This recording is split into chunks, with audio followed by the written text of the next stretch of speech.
Sí, la verdad que contentos porque sabíamos que era un partido muy complicado contra un rival que va a tener la mayoría de la temporada partidos a favor, con muchas victorias y bueno, creo que el equipo ha competido bien, se ha mentalizado bien durante toda la semana del rival que teníamos enfrente y bueno, y se ha visto hoy.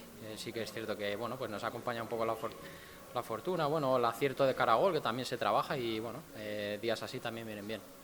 Marcar goles siempre es importante, ¿no? Y ganar equipo. Sí, como te he dicho, al final era un partido difícil y bueno, todos tenemos que sumar, contento por ayudar al equipo con goles, pero sobre todo con trabajo y lo más importante, los 3 puntos y delante de nuestra afición que la sentimos mucho y nos va a hacer falta durante toda la temporada. Como has dicho, en Ipurúa 3 de 3 y la afición no falla, ¿no? Eso es, un lunes a las 9 de la noche y el campo así de lleno, animando hasta el final y bueno, les pedimos que sigan con nosotros, que va a ser una temporada difícil, larga y que tenemos que remar todos juntos.